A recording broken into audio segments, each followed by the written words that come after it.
Rocío es ingeniera geóloga de la Universidad Nacional del Mayor de San Marcos, con estudios de posgrado de geomecánica aplicada a petróleo de la Pontificia Universidad Católica de Río de Janeiro. Tiene 5 años de experiencia en el sector de hidrocarburos, en lo que es interpretación petrofísica y geofísica, y trabajó en la compañía Savia Perú y en el grupo de tecnología Ingeniería de Petróleo en Río de Janeiro. La charla de hoy nos va a dar primero unos fundamentos de lo que es mecánica de rocas, y después del coffee break vamos a tener un taller práctico con ella. También quería recordarles que Cristina Cabrera nos acompaña también el día de mañana con otra charla, así que vamos a una ya más aplicada a lo que es perforación, ¿no? Listo, así que recibimos a Rocío con un fuerte aplauso. Dale, chico. Buenas noches con todos. Es para mí un gusto estar aquí, compartir un poco lo que he aprendido. Le agradezco la invitación al AP Young Professional y los felicito también por esta iniciativa, ¿no? Entonces, lo que yo voy a hablar esta noche es un poco de los fundamentos y los parámetros básicos que se utilizan para la geomecánica de petróleo. Entonces, ¿por qué es importante la geomecánica de petróleo y por qué se ha insertado en esta industria, ¿no? Porque la geomecánica ha sido más desarrollada por la gente de geotecnia y más que nada minería. En petróleo es importante porque hay fases importantes en exploración, la evaluación, el desarrollo y la producción y la etapa donde se abandona el pozo. Entonces, vemos que en todo este ciclo es importante para ver la estabilidad del pozo, la predicción de la poropresión en la exploración, la evaluación y el desarrollo, la permeabilidad de las fracturas y la capacidad sellante de las fallas para el periodo de evaluación, desarrollo y producción. La predicción de la producción de las arenas, que igual está en estos 3 periodos de exploración de un proyecto de petróleo, la compactación en el desarrollo y la producción, el análisis del casing, la subsidencia para la producción, la estimulación de los reservorios para la producción y finalmente cuando se abandona el pozo para la depletación, ¿no? Para tener todos los parámetros para la geomecánica es importante tener un flujo de trabajo. Este flujo de trabajo consta del análisis de las presiones que se ejercen en el pozo. Entonces, primero está el levantamiento de datos, vamos a levantar los datos, luego la densidad de las formaciones que, como dijo Cristina bien, se sacan de los registros, algunas veces de ensayos de laboratorio, según la información que se tenga. La gradiente de sobrecarga, que es básico para poder hacer el modelo 1D, ¿no? La gradiente de presión de poros, que utiliza los parámetros ya mencionados, con los cuales se puede obtener tensiones in situ y las propiedades de la roca. Para tener finalmente un gradiente de fractura y una gradiente de presión de colapso, ¿no? Entonces, esto nos va a servir para poder definir un poco las presiones que van a afectar al pozo, no solamente en el periodo no solamente para ver la estabilidad del pozo, sino también producción de arenas y, como mencioné ya antes, otras propiedades, ¿no? Pero finalmente es obtener el gradiente de la presión de fractura y el gradiente de la presión de colapso. Entonces, vamos a iniciar con los parámetros principales que controlan la geomecánica de los pozos. Entonces, primero se tiene que definir el estado de tensiones in situ, ¿no? La resistencia de la roca, las propiedades, la orientación de los estratos, la presión de poros, la distribución de las fracturas y fallas y la trayectoria del pozo y el peso del lodo que se va a emplear. Al final, cuando uno tiene bien establecido estas presiones en pozo, puede también recomendar el peso del fluido que se va a utilizar, puedes prevenir blowouts y tiene muchas importancias, ¿no? Estas propiedades, ¿de dónde las vamos a extraer? La estratigrafía la vamos a extraer de los registros de gamma ray, los de densidad, resistivos, la velocidad sónica, y también los cuttings y las secuencias estratigráficas. Este es el primer parámetro que uno utiliza para hacer el modelo geomecánico, ¿no? El esfuerzo vertical del bulk density y también de los ripios de perforación. La presión de poros, de los resistivos y los intervalos de velocidad obtenidos de los datos sísmicos también antes en la etapa de exploración, ¿no? Puede ser. La dirección de los esfuerzos, como dice ahí, el caliper, las imágenes y la velocidad orientada, y también los datos sísmicos también se puede determinar en periodo de exploración. El mínimo esfuerzo horizontal, que se determina de la velocidad sónica del shear y el BP. La presión de poros, también los ensayos de Likov o el Likov extendido, las microfracturas, en base también al ratio de inyección y a la base de datos regional que se tenga de los reportes de perforación, ¿no?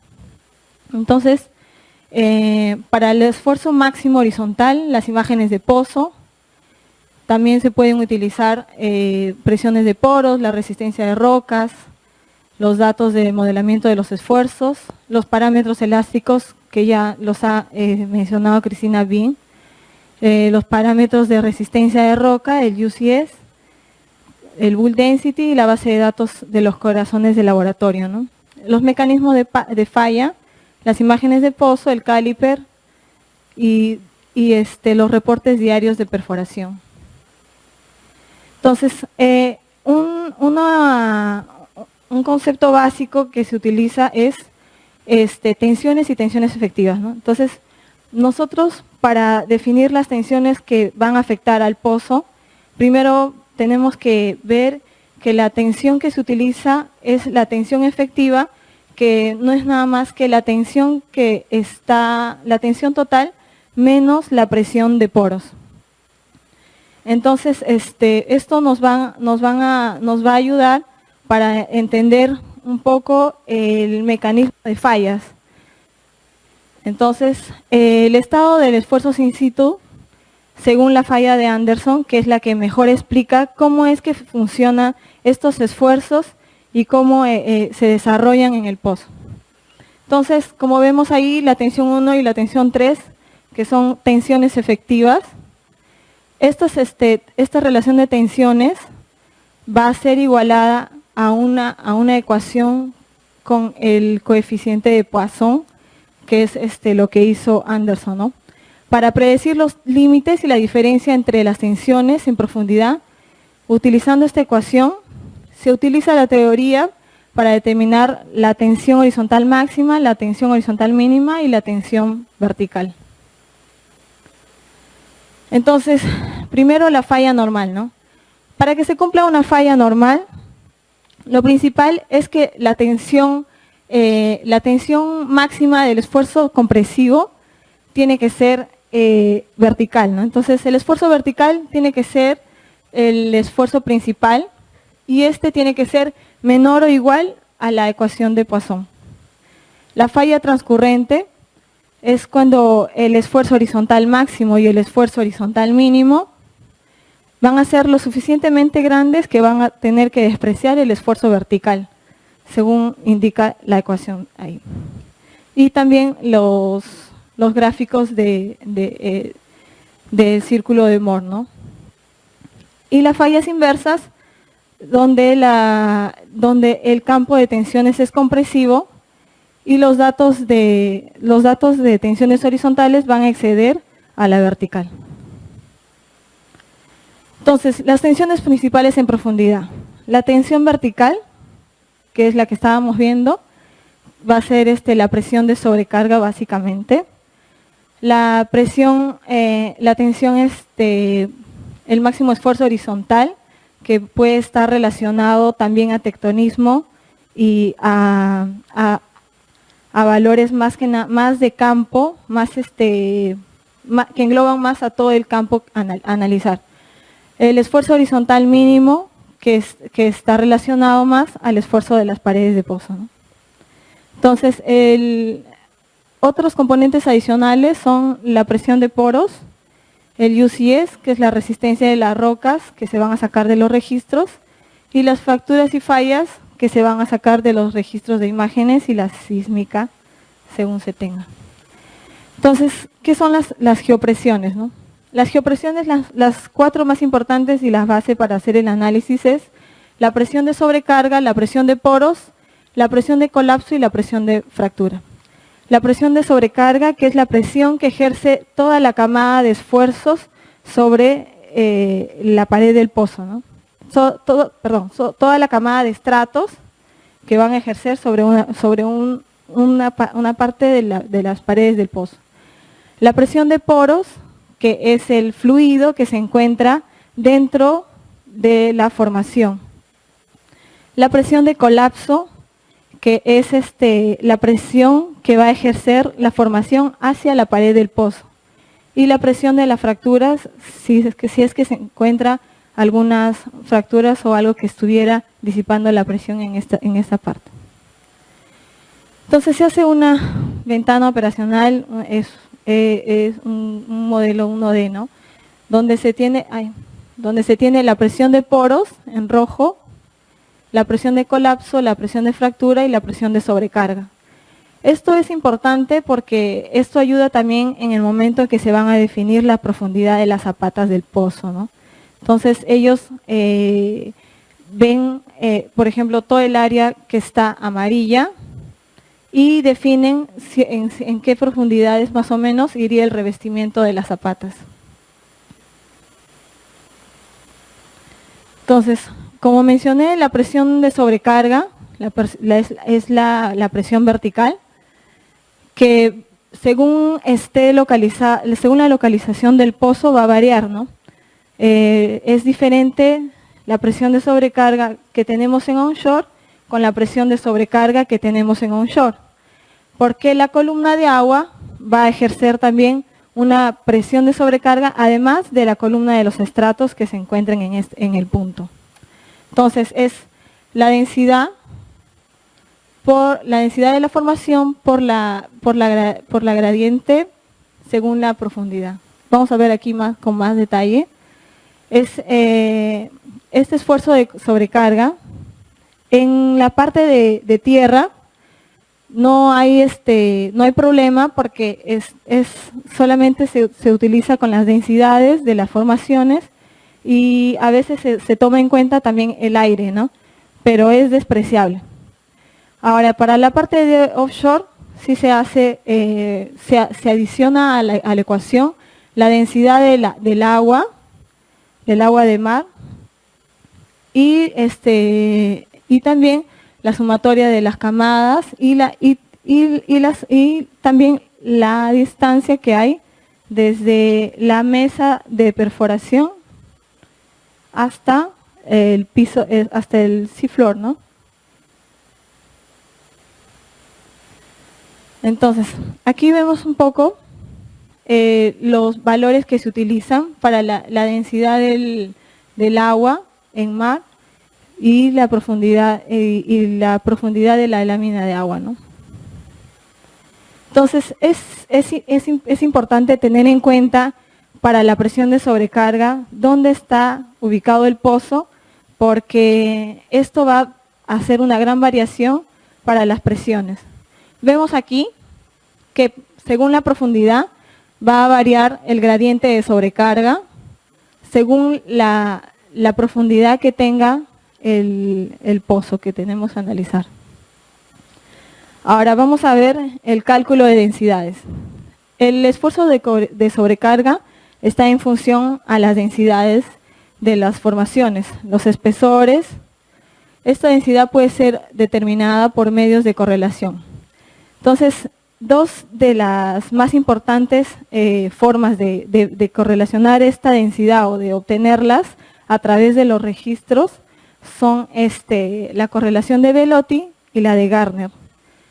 La de Velotti, que es la que tenemos aquí, que va a ser una ecuación donde ve la densidad total de la formación y los tiempos de tránsito que los vamos a obtener de los registros sónicos.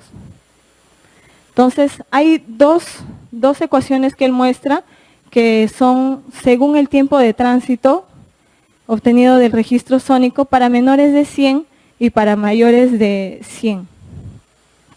El tiempo de tránsito de las arenas varía según la consolidación de estas, ¿no? La variación es poca, pero es significativa para el momento del análisis. Entonces vemos que las arenas, los calcáreos, son menores de 100 y las arcillas son mayores de 100, ¿no? El cálculo de densidad según Garner, que él utiliza el tiempo de tránsito, entonces él utiliza la roca sedimentaria saturada y determina una relación según el tiempo de tránsito con dos constantes que han sido extraídas después de hacer varios análisis en el Golfo de México, que son la constante empírica A y la constante empírica B, ¿no? Cuando hagamos la parte de los ejercicios, vamos a ver un poco más, de forma más dinámica, cómo es que se van a utilizar todas estas ecuaciones. La presión de poros está definida como la presión que ejerce el fluido en los espacios, como ya mencioné. Es importante determinar la presión de poros en los puntos, pero más importante es determinar la gradiente de la presión de poros. La gradiente de la presión de poros que va a estar relacionada a la presión de poros por la constante y la profundidad en el área. Las presiones, según el campo, pueden ser presiones normales, presiones subnormales o presiones altamente sobrepresurizadas. Entonces, vemos ahí algunos valores de la gradiente de la gradiente de presiones, según ya los análisis que se han venido realizando en todos estos años, ¿no? Entonces, la gradiente de presión para subnormales es menor a 8.5 libras por galón, que son zonas de baja presión, que pueden ser encontradas probablemente en campos depletados, ya en la fase de producción, de abandono, perdón. La gradiente de presión de poros normal, que es esta gradiente que se utiliza para hacer los modelos geomecánicos, ¿no? Que van entre 8.5 y 9 libras por galón. La gradiente de poros anormalmente alto o sobrepresurizado, que son mayores a 9.1 y bueno, son 90% más del gradiente de sobrecarga. Los altos de presión y sobrepresuración que pueden indicarnos problemas, como problemas de blowout o algún problema con la operacionalidad del pozo. Entonces, ¿por qué se originan estas presiones anormalmente altas, ¿no? La subcompactación es uno de los que origina esto, la expansión del fluido, la presión de interferencia, la migración del fluido y también el tectonismo, lo que mencionaba hace un momento, el hecho de que ocurran eventos sísmicos, de sismicidad, va a influir en la tectónica y son tomados en cuenta para el modelo, porque ellos van a afectar directamente la tensión horizontal máxima de los parámetros del modelo geomecánico. Entonces, aquí vemos la respuesta de un registro sónico a una compactación normal que mide la porosidad del sónico. Entonces vemos que para saber en un registro sónico si esta presión está normal o está anormal, tiene que seguir la línea de tendencia, que es la línea roja. Entonces ahí vemos una respuesta a una compactación normal, ¿no? Ahora, la diferencia de las presiones van a mostrarse también en los ripios de la perforación. El geólogo puede ver desde el momento de la perforación que está pasando por una zona que es anormalmente presurizada, si es que estos ripios muestran una angularidad y también tienen zonas puntiagudas, ¿no? Porque los ripios que son de desmoronación o de alivio de tensiones no van a mostrar estas formas puntiagudas que tienen las otras, que son producto de la sobrepresuración del campo. Ahora, la diferencia de presiones en los pozos también se da por el gas que puede estar, ¿no? El gas que puede estar y que vamos a ver, según la respuesta, vemos que en el caso A, la presión dentro del pozo va a ser mucho mayor que la presión de formación. En el caso B es mayor, pero no tanto, ¿no? Y en el caso C, la presión del pozo es menor a la presión de la formación. Entonces, aquí vemos una compactación anormal o una subcompactación, ¿no? Vemos que esta zona, después de la línea roja, es una zona altamente presurizada, ya que no sigue la línea de tendencia que está marcada según el registro sónico y que es calculada, ya lo vamos a ver más adelante, por algunas ecuaciones de pendiente y presión de poros. Entonces, indicadores de las zonas anormalmente presurizadas. Vemos aquí, en la parte superior, cómo estas presiones se muestran siguiendo la línea de tendencia y mostrando dos zonas, ¿no? Las zonas anormalmente presurizadas, lejos de la línea de tendencia, y las líneas que siguen la línea de tendencia, las zonas que son zonas normalmente compactadas o presurizadas, ¿no? Ahora, el gradiente de presión, ¿no? El gradiente de poropresión. Este gradiente se tiene de los métodos geofísicos, puede ser en la etapa de exploración, antes de la perforación, extraídos de la sísmica por la velocidad. Los parámetros de los fluidos de perforación, que son los registros de lodo, de influjo de presión, la velocidad del flujo de lodo, que esos van a ser durante la perforación, ¿no? Igual que el exponente D y los registros que ven la tasa de penetración de la broca. Y después de la perforación, los registros de pozo y los métodos indirectos, que van a ser el LICOF y el LICOF test. La importancia, como mencioné, es evitar también la ocurrencia de blowouts y la ocurrencia del kick. El kick, que es cuando la presión de la formación invade las paredes del pozo, causando una mayor inestabilidad. Entonces, para estimar la gradiente de la poropresión hay métodos directos, pero también hay métodos indirectos, ¿no? Los métodos directos, como mencionaron, son las pruebas de laboratorio que también te las dan, la medición de las zonas permeables, los test de formación y el kicking, ¿no? Que es la pérdida de circulación. Este es un método directo de obtener el gradiente de poropresión, que está en función a la profundidad del pozo, la densidad de los fluidos de perforación, el gradiente de la fractura, la densidad del fluido invasor, la altura en la que se va a producir el kick y la presión del casing o la presión anular, ¿no? Según la ecuación que vemos ahí, que se realiza. Ahora, los métodos indirectos, que son los que nosotros utilizamos más, que están hechos en las formaciones básicamente impermeables, que son antes, durante y después de la perforación, en arcillas y en arenas. Los procesos de compactación, la compactación normal y anormal, y las curvas de tendencia, o definiendo las curvas de tendencia como ya lo expliqué antes. Hay muchos métodos para definir la presión de poros, hay muchas ecuaciones que muestran cómo es que se puede sacar la gradiente de presión de poros.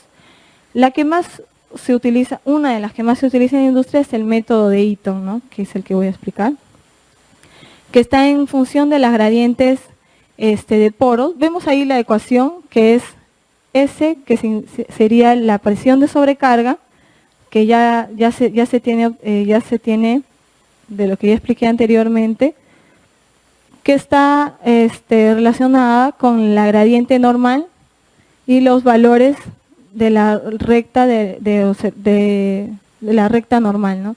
Ahora, el método de Eaton utiliza el tiempo de tránsito de los registros sónicos, la resistividad y el exponente D. Entonces, la ecuación general es la que se encuentra en la parte superior y las otras son solamente, son las mismas, pero tomando en cuenta el tiempo de tránsito para los registros sónicos, para la resistividad y el exponente D según los datos que se tengan. Ahora, las tendencias de compactación. La tendencia de compactación traza una línea de tendencia normal que es fundamental para el método de Eaton, ¿no? Las dos se van a juntar para podernos dar lo que vendría a ser un tren que nos va a decir si nuestra zona está normalmente presurizada o está normalmente presurizada, cómo están las presiones en nuestro pozo. Entonces, ahora, después de tener la presión de poros, la gradiente de sobrecarga y todo esto, según nuestro flujo de trabajo que mostré, vendríamos a ver la gradiente de fractura, ¿no? Hay también igual muchos métodos que se utilizan para la gradiente de fractura, pero en medición indirecta se utilizan los Lickhoff test, que son los que se van a llevar a cabo en los pozos y se utilizan generalmente en los pozos que no se han establecido las características de la formación. El objetivo principal es determinar la intensidad de la fractura, ¿no?, en un cierto punto. Y vamos a ver ahora el Lickhoff test extendido, que es lo mismo que el Lickhoff test clásico, pero que se va a dar con una repetición de ciclos que van a marcar puntos de quiebre, y ese es lo que nos va a mostrar la presión de las fracturas, ¿no? En qué momento se estarían, habría esa fractura tan fuerte que pueda romper la roca. Ahora, otro método directo es las imágenes de pozo, ¿no? Como mostraron ya, se ve también las fracturas en las imágenes de pozo y están, como vemos ahí, ¿no? Vamos a ver acá un poco el breakout, lo que mostraron ya, que es en pozos verticales, que ocurre en la dirección del esfuerzo mínimo, ¿no? El washout, que es el derrumbe de la falla completa de los pozos, y el K-sit, que es el surco en las paredes de los pozos y que son de forma irregular. Entonces, vemos ahí la respuesta caliper para cada uno de ellos, donde muestran los espesores de cómo serían estos gradientes de fractura. Las mediciones indirectas van a ser calculando las tensiones alrededor del pozo, que es lo que vamos a hacer más adelante, el método de las tensiones tangenciales, el método de la tensión mínima y las correcciones específicas, ¿no? La gradiente de fractura se calcula según esta ecuación que vemos acá en amarillo, que es que tiene mucho que ver con la gradiente de presión de poros y la gradiente de sobrecarga igual, ¿no? Entonces, como ustedes se han dado cuenta, todas las ecuaciones tienen esos parámetros de esas gradientes, de esas geopresiones. Entonces, en la siguiente parte vamos a ver un poco más de cómo es que sacamos estos datos para meter a estas ecuaciones. Porque ahorita hemos visto un poco más lo teórico, pero ahora vamos a hacer la parte práctica y cómo es que de un registro de densidad o de un registro sónico podemos sacar nuestro gradiente de sobrecarga, la gradiente de presión, la gradiente de fractura y tener, digamos, un pequeño modelo 1D, ¿no? Entonces, la presión de la fractura, esto es un poco de teoría de presión de fractura y la presión de colapso. ¿Cuándo se van a dar y van a presentar fallas por tracción o fallas cizallantes, ¿no?